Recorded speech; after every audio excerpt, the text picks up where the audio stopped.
Bueno, buenas noches con todos. Continuando con este gran curso de reumatología, es para mí un honor presentarles al doctor Carlos Ríos, Past President de la Sociedad Ecuatoriana de Reumatología, médico reumatólogo, posgrado en el Hospital Bernardino Rivadavia de Buenos Aires, docente de la Cátedra de Reumatología en la Universidad de Espíritu Santo, y nos va a ayudar ahora con el simposio el papel del colágeno en el tratamiento de la osteoartritis. Doctor.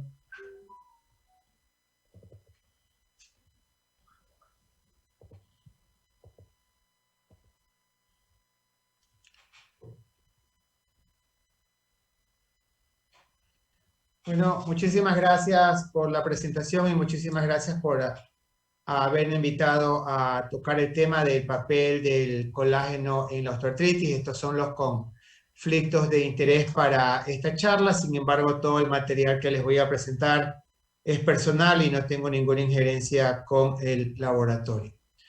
Recuerden ustedes que la osteoartritis forma parte de un grupo de enfermedades de diferente etiología, pero que tiene evolución biológica, morfológica y clínica parecida, y que esta es una enfermedad que no solamente afecta al cartílago articular, sino que compromete a toda la articulación, la cápsula, los ligamentos, la membrana sinovial, el hueso subcondral y los músculos periarticulares. Definitivamente la osteoartritis es la causa más común de enfermedad articular a nivel mundial, con un gran impacto en la funcionabilidad y la calidad de vida de los pacientes.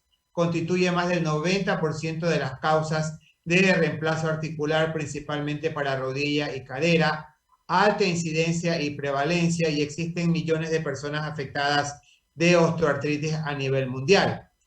Desde el punto de vista epidemiológico, es una enfermedad que tiene una relación directa con la edad, y miren que por encima de los 55 años el 70% de la población va a tener cambios radiográficos de osteoartritis, pero si evaluamos pacientes de menor edad, seguramente también ya comenzamos a encontrar los primeros cambios, y un 30% de pacientes con signos radiológicos seguramente también tiene muchas manifestaciones clínicas. Y miren que la enfermedad afecta tanto a hombres como a mujeres, y las mujeres se suelen afectar de forma más temprana, por ahí por encima de los 45 años, y el principal compromiso y el más frecuente es el de manos, seguido el de rodilla y el de caderas, y los hombres tienen menos compromiso de artrosis de mano, y por ahí también, por ahí a los 65 años se compromete las rodillas y la cadera, y esto tiene una relación directa con la edad. A mayor edad, mayor frecuencia de osteoartritis. Existen múltiples factores de riesgo asociados a la osteoartritis. Tenemos los hormonales, las causas genéticas, el sobrepeso y la obesidad y las injurias.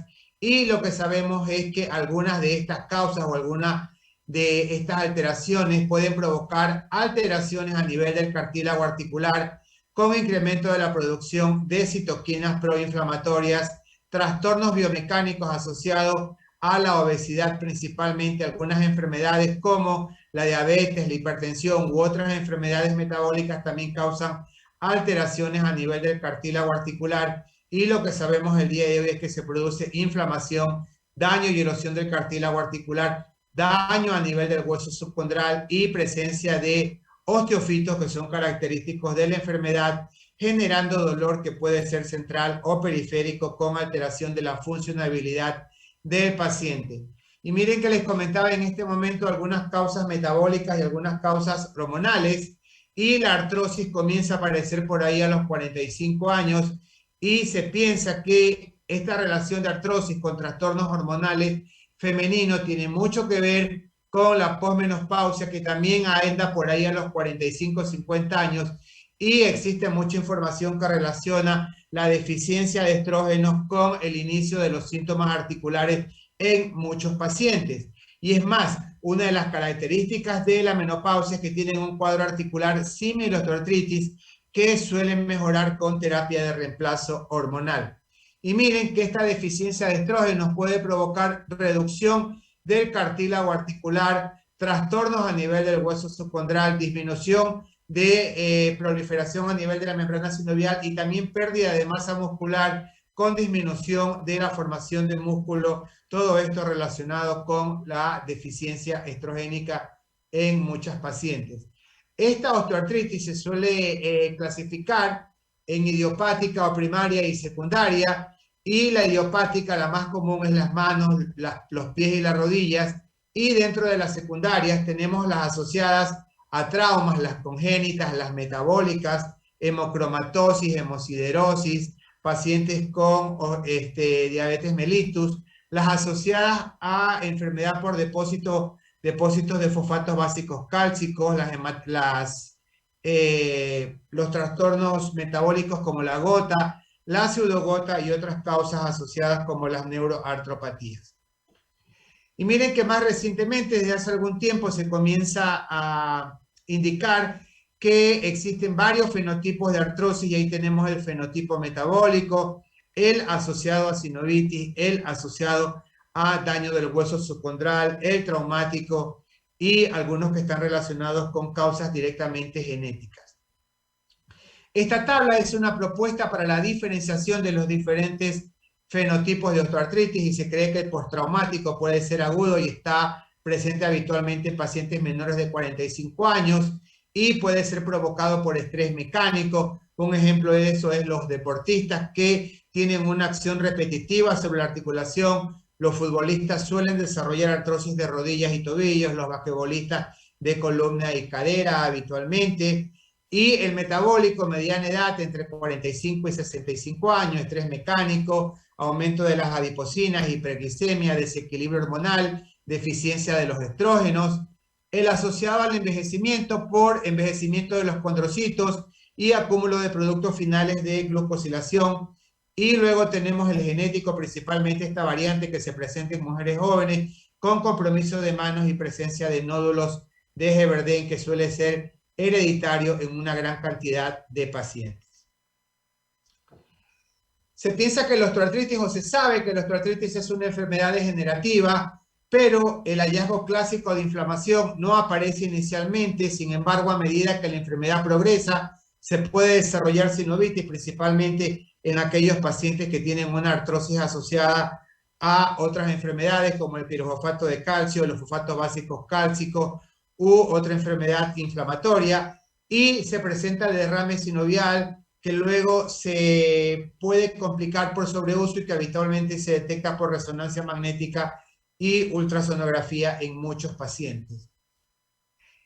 En general, se creía anteriormente que la artrosis era una enfermedad única y exclusivamente articular, pero hoy en día se sabe que hay atrofia muscular y no se sabe qué aparece primero, si la atrofia muscular asociada a sarcopenia o si primero aparece la artrosis.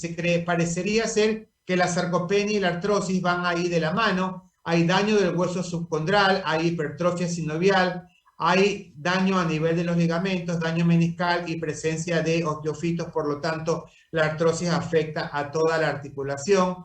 Y este corte histológico demuestra a la izquierda cómo es un cartílago articular normal, y estamos viendo aquí, ¿no?, un corte a nivel de una falange, y miren ustedes en rosado el cartílago articular perfectamente delimitado y el espacio articular, y acá a la derecha el adelgazamiento del cartílago articular, la ruptura del cartílago articular y la proliferación característica de la osteoartritis.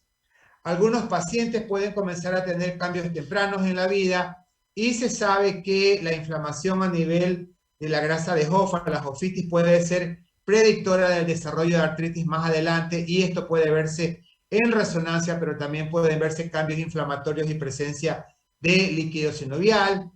Un grupo de pacientes puede tener también daño a nivel del hueso subcondral con edema óseo que puede ser visualizado por la resonancia magnética nuclear, y tenemos este otro grupo de pacientes que suele tener gran cantidad de cambios hipertróficos asociados también a daño ligamentario y daño del cartílago articular.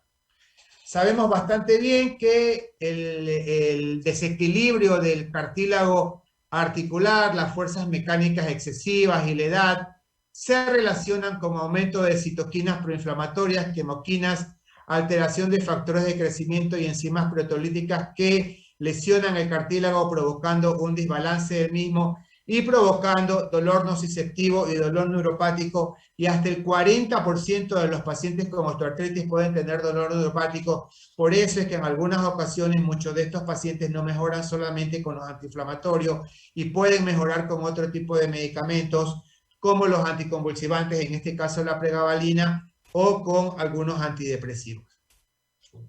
Desde el punto de vista clínico, las características son el dolor que se incrementan con el movimiento, y ya previamente el doctor Moreno les dijo las diferencias entre dolor mecánico y dolor inflamatorio. Las características de la osteoartritis es que los pacientes tienen dolor mecánico y este dolor mecánico mejora con el reposo y se incrementa con el movimiento. Los pacientes suelen tener rigidez matinal, se levantan en la mañana embarados y esta rigidez matinal suele durar menos de 30 minutos habitualmente, lo que la diferencia de la artritis reumatoidea y otras enfermedades inflamatorias en la que la artritis en la rigidez suele ser mayor de 30 minutos, crepitación y limitación al movimiento, aumento del volumen de la articulación, limitación del rango de movimiento, desalineación como varo o valgo en algunos pacientes, atrofia muscular característica de los pacientes con artrosis de rodilla, derrame articular y trastornos en la marcha, principalmente para artrosis de rodilla.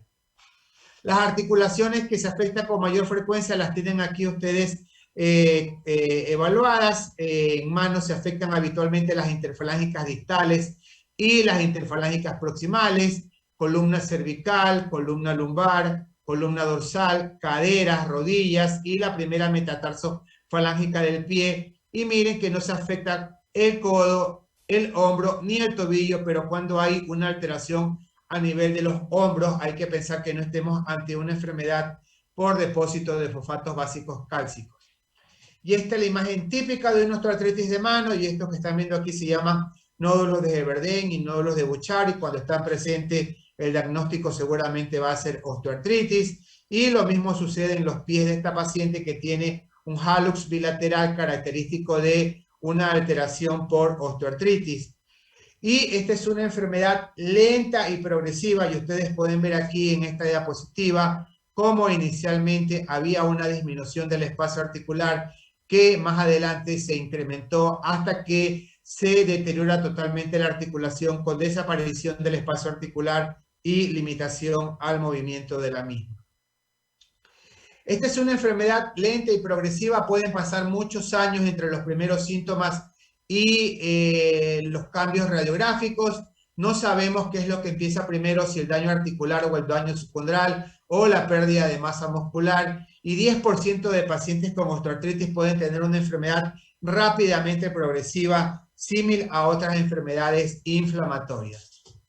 El diagnóstico es definitivamente clínico, es una enfermedad que se presenta por encima de los 40 años, que tiene rigidez matinal con crepitación, habitualmente no se asocia inflamación y hay aumento de volumen óseo. Desde el punto de vista del laboratorio, no hay marcadores, los reactantes de fase aguda son negativos, las pruebas para artritis reumatoidea no tienen nada que ver y el líquido sinovial puede ser inflamatorio en algunos pacientes, y la radiografía sí nos permite evaluar cuáles son los cambios, la presencia de osteofitos, disminución del espacio articular, quistes subcondrales, esclerosis y desalineación.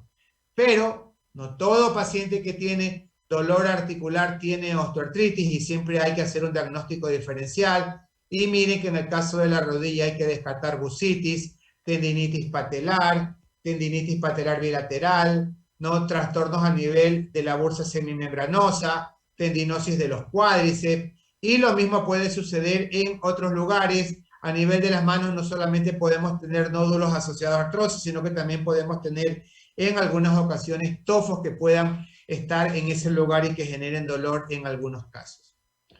¿Cuáles son las claves para el diagnóstico de la osteoartritis? No tiene manifestaciones extraarticulares, es una enfermedad netamente articular, no tiene compromiso de órgano blanco como corazón, pulmón ni riñones, una o pocas articulaciones sintomáticas, lenta evolución de síntomas y daño estructural, relación directa con la edad por encima de los 40 años. Hay pobre correlación entre severidad de los síntomas, discapacidad y daño estructural. usted puede ver una radiografía de una rodilla con muchísimo cambio y poco dolor, o puede ver poco cambio radiográfico y mucho dolor, y los signos y los síntomas se relacionan más al daño estructural que a la inflamación de la articulación. Existe el mito de que la OA es una enfermedad benigna que no se relaciona con discapacidad funcional, es una enfermedad de bajo costo y que no incrementa la mortalidad y mortalidad de los pacientes. Y esta publicación de hace 2 años compara a los pacientes con osteoartritis y artritis reumatoidea y evalúan a los pacientes de acuerdo al dolor y también de acuerdo a la discapacidad por los cuestionarios del HAQ. Y fíjense ustedes que no existe diferencia en cuanto al dolor entre los pacientes con artritis y artritis reumatoidea en general, y que un gran grupo de pacientes suelen tener mayor dolor en la osteoartritis, y también la discapacidad es mucho más alta en algunos pacientes con osteoartritis que en artritis reumatoidea. Por lo tanto, la discapacidad, el dolor y el incremento de la mortalidad se ve tanto en la artritis reumatoidea como en la osteoartritis. Y cuando nosotros hablamos de discapacidad y comparamos a los pacientes, tanto hombres como mujeres, para artritis reumatoidea como para osteoartritis, fíjense ustedes que el porcentaje de discapacidad prácticamente es parecido: 47% para mujeres en osteoartritis y 51% para hombres, comparados con los pacientes que no tienen osteoartritis. Y si nosotros vemos a los pacientes que adicionalmente a osteoartritis tienen otras enfermedades asociadas, podemos ver que aquellos pacientes que tienen osteoartritis, ya sea de rodillas, no tienen un porcentaje de tener dificultad para caminar en un 40%, pero si a eso le sumamos la diabetes y compromiso cardiovascular, el riesgo de que tengan dificultad para caminar es mucho mayor. Y los costos en la osteoartritis también pueden ser elevados, asociados a hospitalización, cirugía, polifarmacia, costos indirectos asociados a la baja productividad, ausencia de trabajo, prematuridad de la mortalidad, discapacidad y los costos intangibles por dolor, depresión y ansiedad en muchos pacientes, y hasta el 40% de los pacientes con osteoartritis tienen asociado un cuadro de ansiedad y de depresión. ¿Cuál es el objetivo del tratamiento de los pacientes con osteoartritis? Tratar el dolor y mantener la función, evitar o retardar la progresión del daño articular y prevenir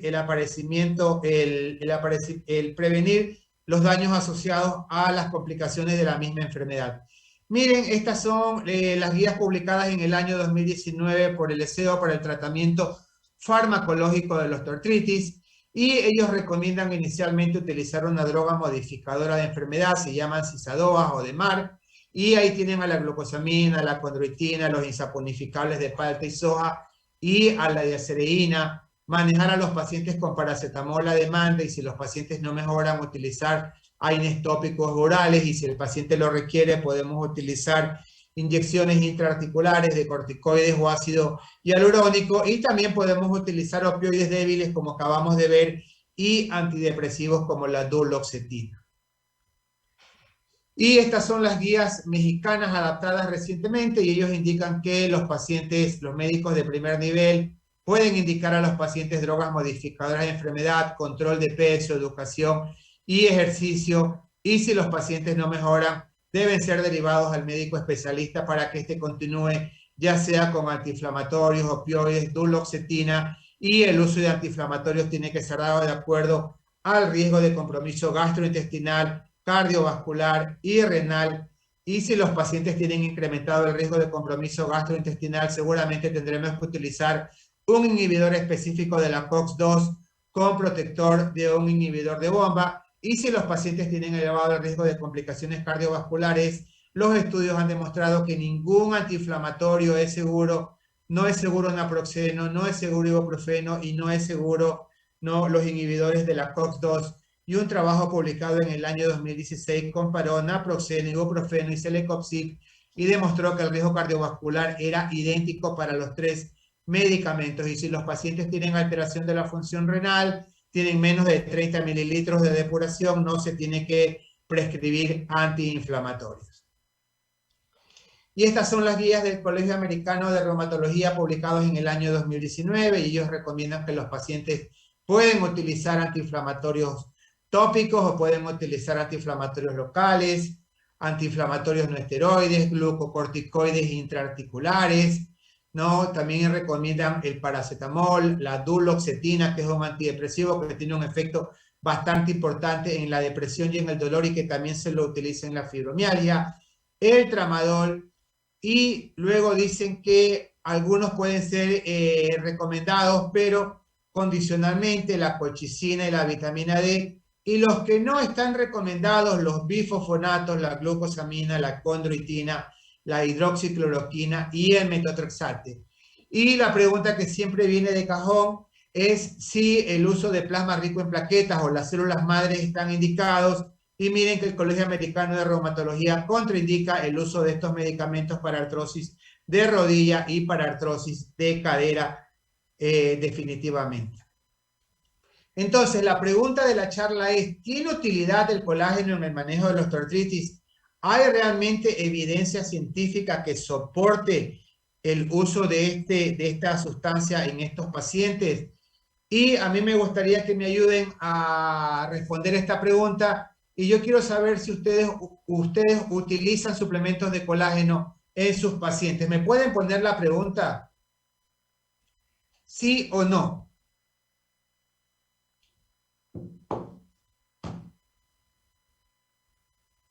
Ya.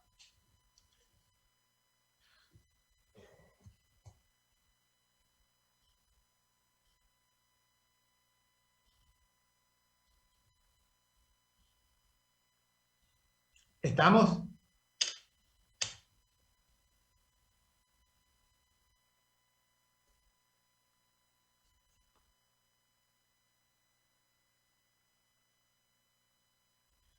O sea, el 60% utiliza colágeno en sus pacientes. Bien.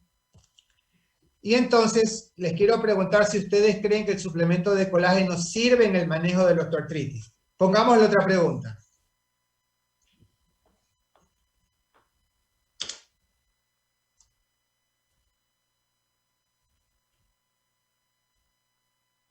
Gracias.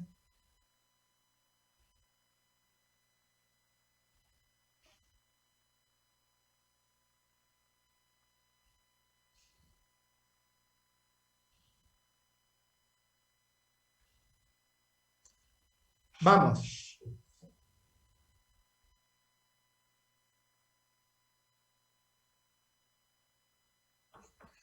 O sea, tenemos que un 60% de los que están conectados utilizan colágeno y un 56% cree que este colágeno sirve en el manejo de la osteoartritis. Hay evidencia, obvio que hay evidencia. Miren que si ustedes ponen el término colágeno y osteoartritis, ¿no?, en el buscador, en el PubMed, les pueden aparecer cerca de 6.000 artículos relacionados con el tema. Y si uno entra a la plataforma de clinicaltrial.gov y pone colágeno y artritis, en este momento hay corriendo 140 estudios que incluyen seguridad y eficacia del colágeno en lobeítis asociada a artritis reumatoidea, colágeno en artritis reumatoidea, colágeno en artritis reumatoidea periférica y muchos otros estudios más. Y si nosotros ponemos colágeno y osteoartritis en la plataforma, en este momento hay 44 estudios que se están corriendo. Hay uno que está completado, que es efecto del tratamiento del colágeno en la osteoartritis, evaluar la eficacia del colágeno en la osteoartritis, formulación del colágeno hidrolizado frente a placebo, entre otros estudios que se están corriendo.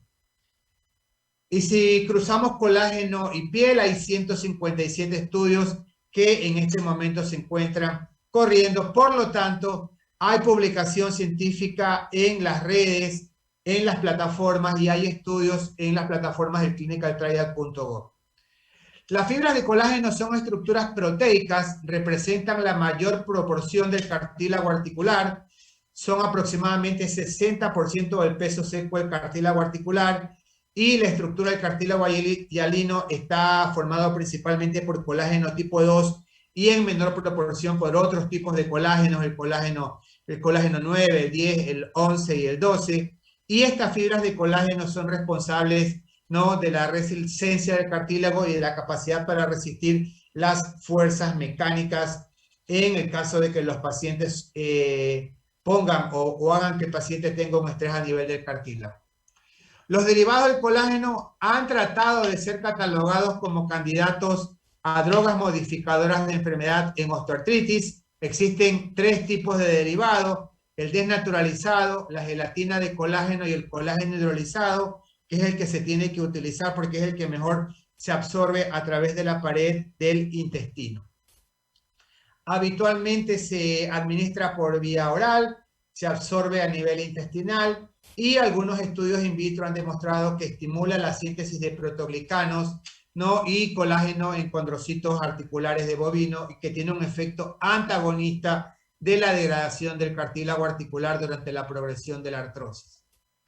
Y hay muchísimos estudios publicados. Miren, les voy a presentar este del año 2019, que es una revisión de diferentes estudios en osteoartritis, donde comparan a varias drogas modificadoras como isaponificables de palta y soja, colágeno, vitamina D y polifenoles. Y aquí tienen ustedes el diseño y los resultados. El primer estudio de Clark, 10 gramos de colágeno, que es la dosis al día, ¿no? El segundo estudio, 10 gramos de colágeno a 24 semanas, 10 gramos de colágeno más calcio y vitamina D, y 10 gramos de colágeno por 6 meses, y ellos indican que hubo mejoramiento del dolor articular, aumento de la movilidad y reducción de la dependencia analgésica. El segundo estudio no encontró cambios significativos con las escalas del WOMAC. El tercer estudio demostró mejoramiento de las fuerzas de fuerza y trabajo y mayores efectos en OA severas y mejoramientos en el VAS y el cuestionario del WOMAC de la osteoartritis. Y en este mismo año, en el año 2011, se presenta este interesante estudio que evalúa los cambios en el cartílago articular a través de resonancia magnética nuclear con gadolinio en pacientes tratados con colágeno hidrolizado, y lo que ellos hacen es que evalúan un pequeño grupo de pacientes, 30 pacientes con una osteoartritis de rodilla, a los cuales les dan 10 gramos de colágeno hidrolizado durante 48 semanas y los someten a una resonancia magnética nuclear con gadolinio y le miden el índice, un índice que se llama Hemrich asociado a degeneración articular, y mientras más bajo el índice, menor cantidad de cartílago, y mientras más alto, menor cantidad de colágeno intraarticular. Y fíjense en la parte superior del grupo de placebo comparada contra el grupo de pacientes que recibieron el colágeno, y miren que entre el día 1 y el día 48 hubo un cambio bastante importante en cuanto al índice de mejoramiento del grosor del cartílago articular. El cartílago articular está conformado por agua en su mayoría, pero también tiene un peso seco que viene dado por el colágeno. El colágeno tipo 2 es la principal forma del peso seco de este cartílago. También hay proteoglicanos y células, y una de las características de este cartílago articular, de este cartílago, es que está formado por ciertos aminoácidos que se los voy a nombrar un poco más adelante, y el problema de la síntesis de colágeno, según algunos autores, no se debe a problemas de regulación del desequilibrio, sino que proponen la tesis de que se debe a carencia de aminoácidos específicos, y ellos indican que la síntesis de colágeno significa un gasto extraordinario de glicina de más de 15 gramos al día, y que la síntesis de glicina solamente puede cubrir los requerimientos necesarios diarios básicos, ya que para tener una gran cantidad de glicina se requiere una buena dieta de proteínas, y esto no suele suceder en muchos de nuestros pacientes. Y el colágeno hidrolizado está formado por diferentes aminoácidos que incluyen glicina, prolina, leucina, que son los que le permiten y les dan sus características de mejorar la resistencia y la fuerza del cartílago articular. Y lo que se cree es que el daño articular podría estar relacionado con las deficiencias de estos aminoácidos. Y este estudio in vitro, publicado en el año 2018, evalúa las altas concentraciones de glicina en la síntesis del colágeno articular. Y miren ustedes que cuando le damos glicina a los pacientes en una cantidad suficiente, el colágeno tipo 2 en el cartílago articular suele ser mucho más alto comparado cuando los pacientes no tienen una suplementación adecuada. Acá en el año 2011 también tenemos en esta publicación la combinación o la comparación de colágeno hidrolizado con una de las drogas modificadoras de enfermedad propuesta para osteoartritis, como es el sulfato de glucosamina. Ellos tienen dos grupos, 100 hombres y mujeres voluntarios mayores de 100 años. A un grupo le dan 10 gramos de colágeno hidrolizado y otro grupo le dan sulfato de glucosamina 1500 miligramos por 30 meses y evalúan la escala del dolor. Y la escala del dolor y el average de dolor son mucho más bajos en el grupo de pacientes que reciben colágeno hidrolizado comparado contra el grupo de pacientes que reciben sulfato de glucosamina. El año pasado ha sido publicado esta revisión, que es un mapa de la evidencia del sulfato del colágeno hidrolizado a nivel mundial. Miren que ellos identifican cerca de 10.000 artículos en una base de datos, y luego de excluir todos los artículos se quedan con 48 artículos. Aquí están las características de los artículos que ingresaron en este metaanálisis: estudios in vitro 9, in vivo 29, clinical trial 36, estudios observacionales 14 y revisiones sistemáticas 10.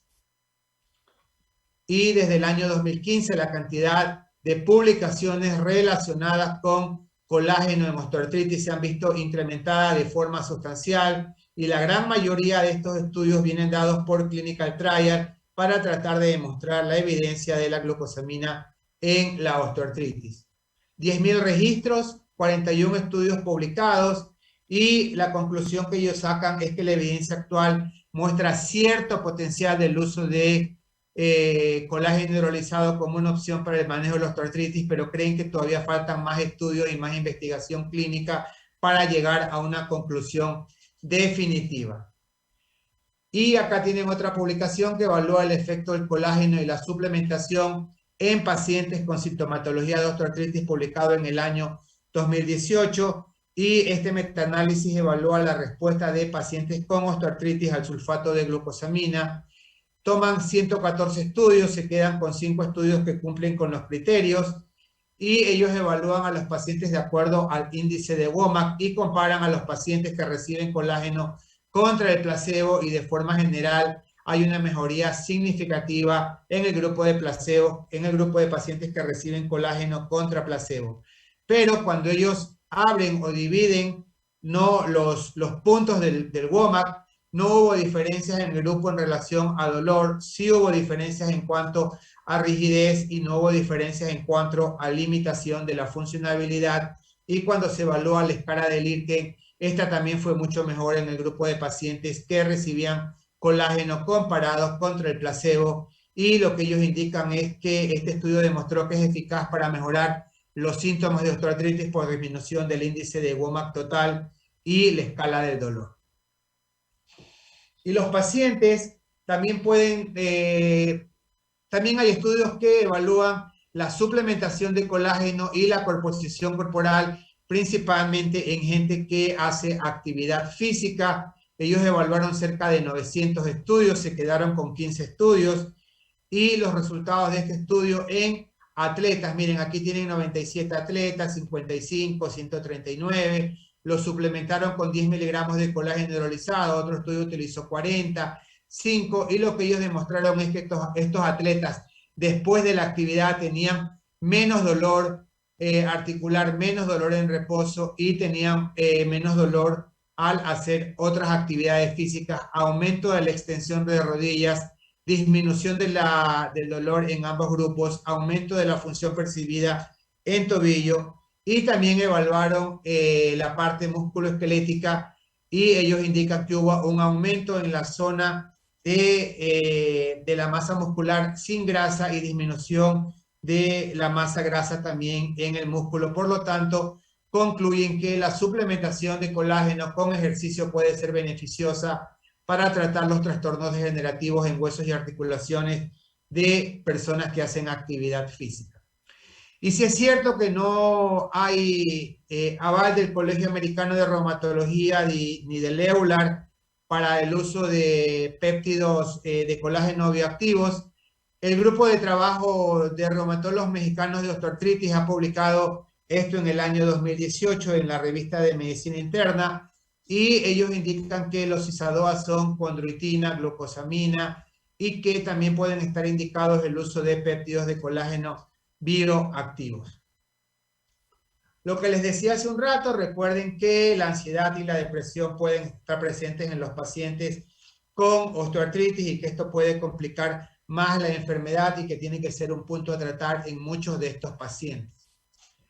Este es un ensayo clínico que está próximo a salir el próximo año y a diferencia de los otros estudios, aquí hay 204 pacientes a los cuales se les inyectó de forma intraarticular colágeno versus placebo, que es solución salina, y los pacientes están siendo seguidos a 3 y 6 meses y estos son los outcomes del paciente y esperemos que el próximo año, en septiembre del marzo del 2022, ya tengamos los datos iniciales de lo que pasó con inyecciones intraarticulares de colágeno.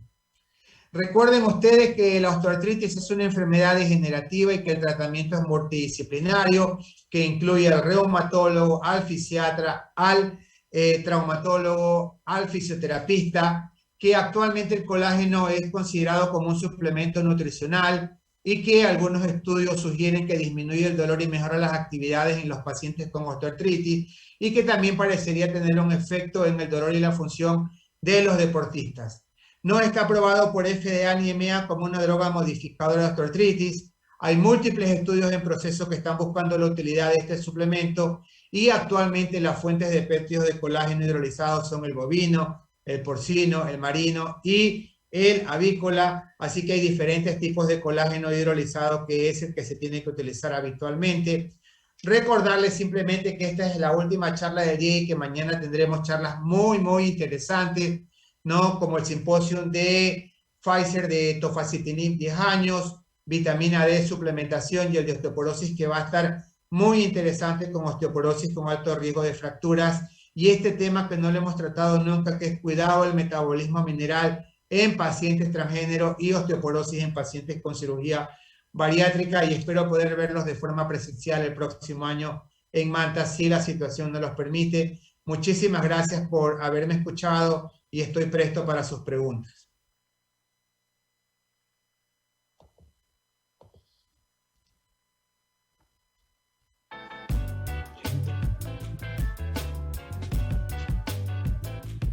Muchas gracias, doctor, por su participación.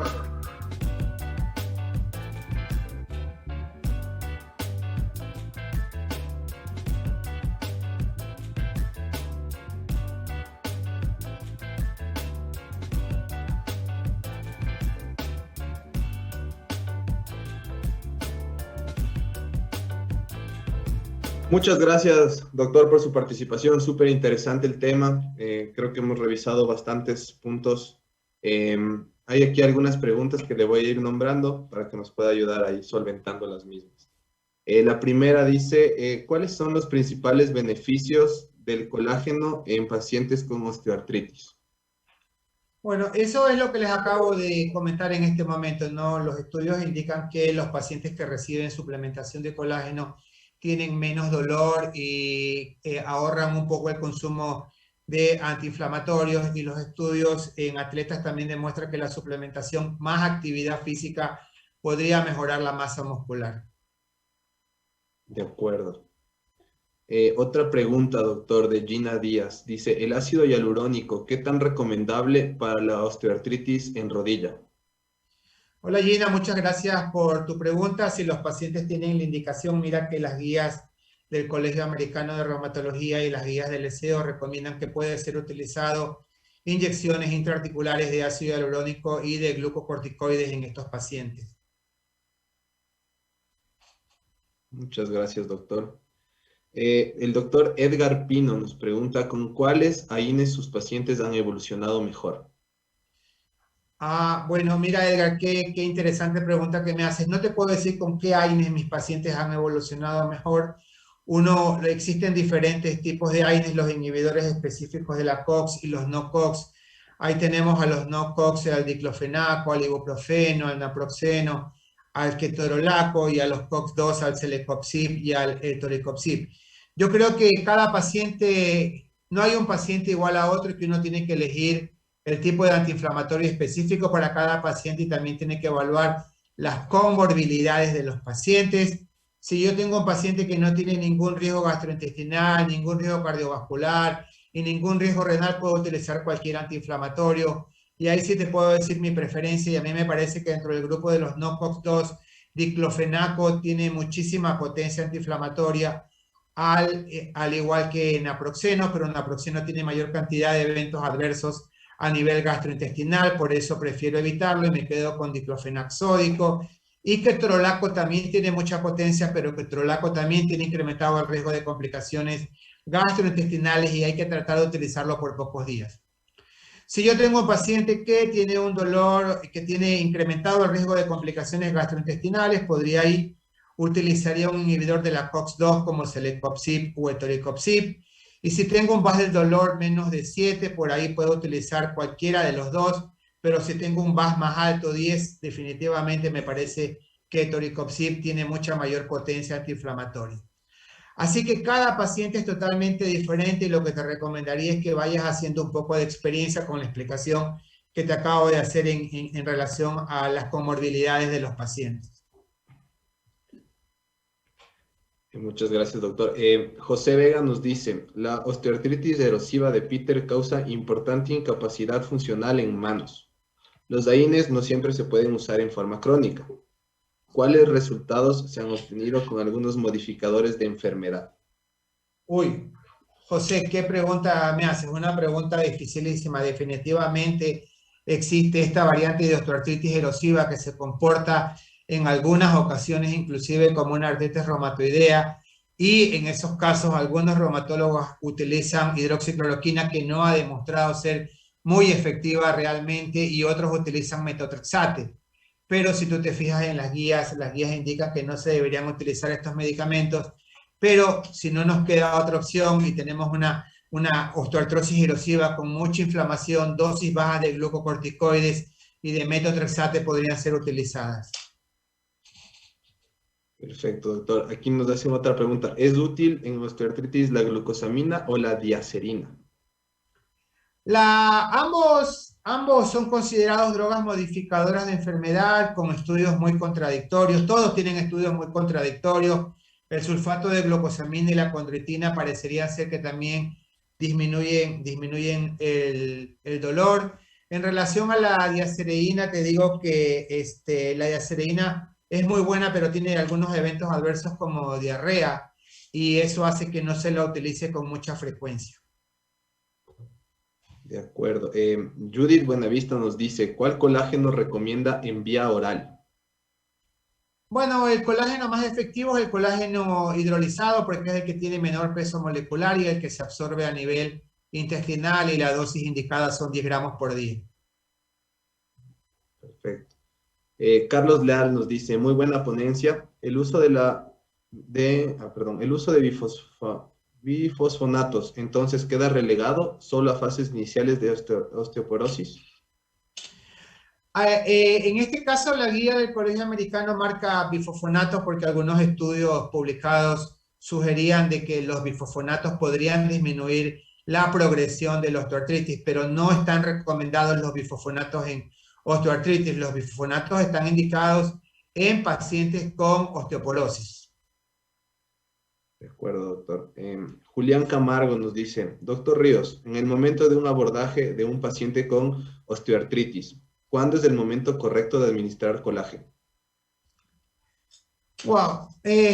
Mira, todas estas drogas modificadoras de enfermedad tienen que ser utilizadas inicialmente. En el caso del colágeno, si lo estás utilizando como un suplemento, lo puedes comenzar a utilizar desde el inicio de la patología del paciente. El colágeno habitualmente no tiene contraindicaciones y tampoco hay periodos en los cuales se los debe suspender o se los debe mantener, así que lo puedes utilizar durante largo tiempo y desde el inicio de los síntomas. De acuerdo. La doctora Lorena Hernández nos dice, buenas noches. En aquellos pacientes con osteoartritis de rodilla, ¿el uso de colágeno es recomendable? ¿Durante qué tiempo deberá usar? ¿Y la dosis óptima es de 10 o de 20 gramos? Gracias. La dosis óptima, doctora, es de 10 gramos. Ya lo indiqué, lo puedes utilizar por largo tiempo, pero también quiero recordarles que el tratamiento no solamente es farmacológico con suplementos como colágeno, como glucosamina o insaponificables de palta y soja, sino que si los pacientes tienen una osteoartritis de rodilla, tienen que hacer fortalecimiento muscular, tienen que hacer rehabilitación, y gran parte de estos pacientes tienen hipotrofia muscular en rodillas y están asociados a sarcopenia o obesidad sarcopénica. Por lo tanto, el tratamiento tiene que ser completo: bajar de peso, hacer fortalecimiento muscular, si están con dolor, tomar antiinflamatorio y utilizar alguno de los suplementos que estamos hablando y que ustedes prefieran, ya sea colágeno hidrolizado, ya sea glucosamina o insaponificables. Freddy Mesa nos pregunta, quisiera saber cuál de los tipos de colágenos mencionados, avícola, bovino u otros, tiene mejor efecto. No, no hay diferencias, todos parecen ser buenos, mientras que sea colágeno hidrolizado, todos parecen ser buenos, así que no hay diferencia en relación a de dónde provienen. Nos preguntan si es que la cúrcuma tendría alguna acción. Uy, saben que hay algunas publicaciones con cúrcuma que indican que funciona, pero te digo la verdad, no tengo experiencia ni utilizándola, ni experiencia en haber hecho una revisión para darte información. ¿Los aceites isaponificables de soya y aguacate tienen alguna función? Sí, los insaponificables de palta y soja son un grupo de medicamentos que tienen mucho tiempo. Ya desde cuando yo hacía la residencia, hace más de 25 años, aparecieron. Y estos medicamentos también tienen algunas publicaciones que demuestran que disminuye el dolor y ahorra el consumo de antiinflamatorios. Y hay una publicación, me parece a mí, de hace 3 años, que compara un grupo de pacientes con insaponificables y placebo en artrosis de cadera, y evalúan la pérdida del cartílago articular por radiografía y demuestra que disminuye la pérdida del cartílago articular. Así que esta es otra droga modificadora de enfermedad que también puede ser utilizada. De acuerdo. Dice, ¿qué guía podemos revisar para la artritis reumatoide y su manejo farmacológico? Bueno, ahí está la guía del Colegio Americano de Reumatología, que te la puedes bajar, está libre, que es disponible, y también la de Euler, ¿no? Y hace un rato también nos preguntaban por la guía de vacunación, también está disponible, ¿no? Libre en redes. Julián Caro nos dice, la aplicación de colágeno bicosuplementación, ¿se la dejan al algólogo, anestesiólogo, fisiatra, reumatólogo? ¿Lo hace anatómicamente o bajo ultrasonografía musculoesquelética?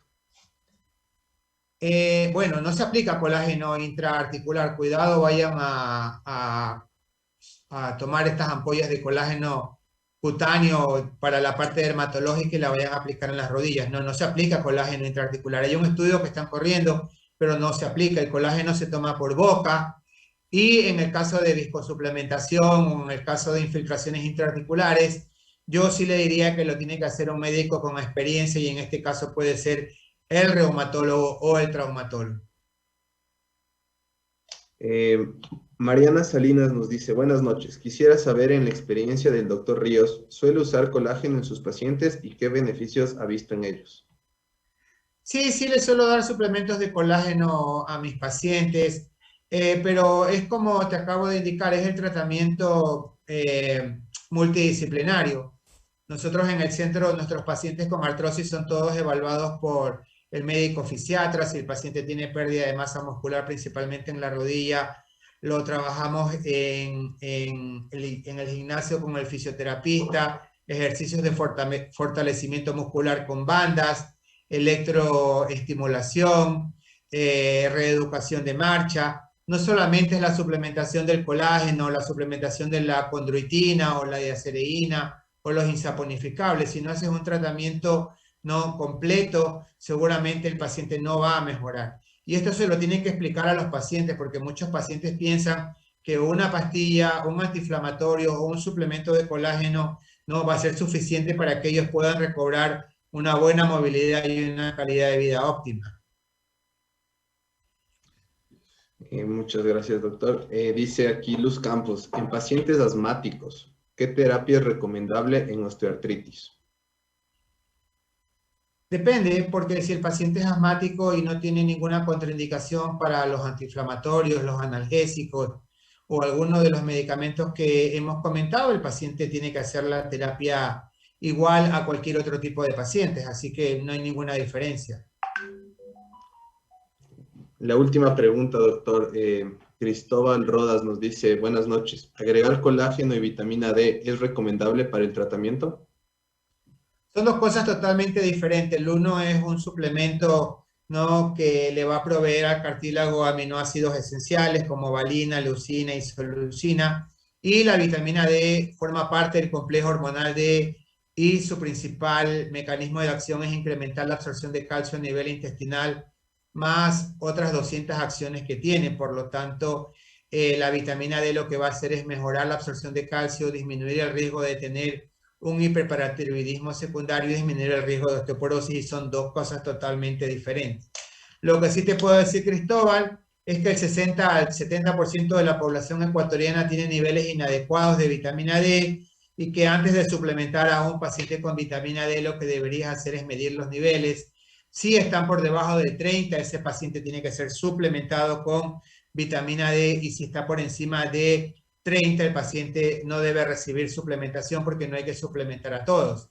Si el paciente está en insuficiencia de vitamina D, lo adecuado es suplementarlos con 50.000 unidades de vitamina D por semana, por 8 semanas, y luego medir los niveles de vitamina D, y si ya están por encima de 30 nanogramos por mililitro, lo que hay que hacer es pasarlo a dosis de mantenimiento que debería ser 2.000 unidades por día, y si el paciente es obeso, seguramente va a requerir 4.000 o 6.000 unidades al día. Así que la vitamina D, sí es cierto que hay estudios que relacionan la deficiencia de vitamina D con osteoartritis, eso no se ha demostrado, y la vitamina D se la utiliza para el metabolismo fosfocálcico, y también se ha demostrado que tiene un efecto inmunomodulador y que los pacientes que tienen niveles adecuados de vitamina D suelen tener menor cantidad de infecciones bacterianas y virales, y que los pacientes que tienen niveles adecuados de vitamina D también puede ser que tengan menor cantidad de morbimortalidad por neoplasias de mama, de colon y de útero. Muchas gracias, doctor. Esas son todas las preguntas. Muchas gracias por su ponencia, muy, muy interesante. Creo que ha sido muy valiosa para todos los que estamos aquí. Le agradezco muchísimo. Bueno, muchísimas gracias a ustedes por haberme invitado y por haberme permitido dar mi opinión en relación a la suplementación con colágeno, y los vemos mañana a los asistentes. Muchas gracias. Muchas gracias. Una buena noche.